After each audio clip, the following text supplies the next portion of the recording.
Après la journée nationale du cajou, célébrée les 15 et 17 mai 2024, la polémique est grande autour du transport de l'anacarde. Si certains sont pour la voie terrestre, d'autres plaident de la voie maritime. Mais aujourd'hui, la grande question était de savoir si les conditions sont réunies au port de Ziguinchor après les travaux de réhabilitation qui y sont entamés en 2023. Une question répondue par la positive par le commandant du port de Ziguinchor. Il faut rappeler que depuis 2016, avec le projet de développement du port de Ziguinchor, l'État a mis dans le port de Ziguinchor à peu près 23 milliards, avec plusieurs composantes. La première composante, c'était pour une première fois de draguer le fleuve Casamance pour passer d'une profondeur de 3,5 mètres à 7,50 mètres, mais aussi ce qu'on appelle la construction d'un port à Boudodi, c'est pour au moins délocaliser les grosses pirogues qui exploitaient le port de Ziguinchor, mais la réhabilitation aussi du port de commerce. Mais tout cet investissement devait être capté par la région. Selon notre interlocuteur, le dispositif mis en place au port de Ziguinchor peut bel et bien satisfaire la demande en termes de transport de l'anacarde. Avec des recommandations qui ont été formulées par les acteurs eux-mêmes, qui parlaient de l'étroitesse du port, ils ont parlé d'une meilleure efficience des opérations pour permettre d'ouverture sur la ligne. Et l'État a pris tous ces engagements en compte. Et depuis 2023, le port a été réhabilité. La surface des terre-pleins a été agrandie pour permettre au moins d'avoir une plus grande capacité de stockage. À ce jour, le port peut stocker à peu près 6 000 conteneurs par jour.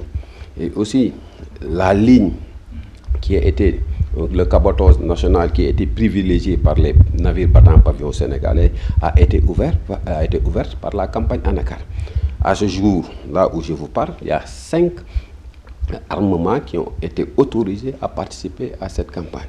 Donc pour vous dire que le port, toutes les conditions sont réunies pour faire une campagne Anacar 2024 en toute sécurité. À en croire le commandant Niang, même le système de sécurité a été amélioré pour garantir les investissements des acteurs.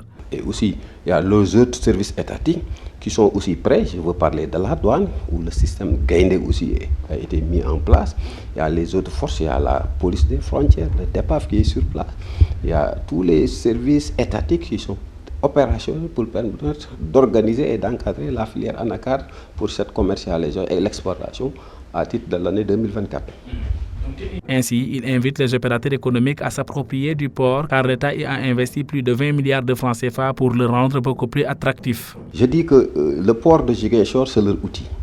Et comme on dit outil, ça dit qu'on ne peut pas comparer, à mon avis, la voie terrestre à la voie maritime, parce que la voie maritime, c'est le transport à grande masse. Donc, c'est de leur dire de s'approprier de cet outil, de venir autour du CRT, on va discuter, échanger, pour prendre la meilleure formule et peut-être avec des prix attractifs, mais aussi une bonne organisation et éviter aussi, ça va être cet encombrement de nos routes et de passer par la voie maritime qui est la voie la plus sûre, mais à mon avis qui doit être la voie la plus économique pour les opérateurs économiques.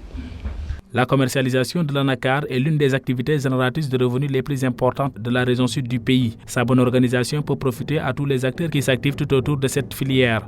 Même le petit Banabana peut y voir son compte si les choses passent comme il faut.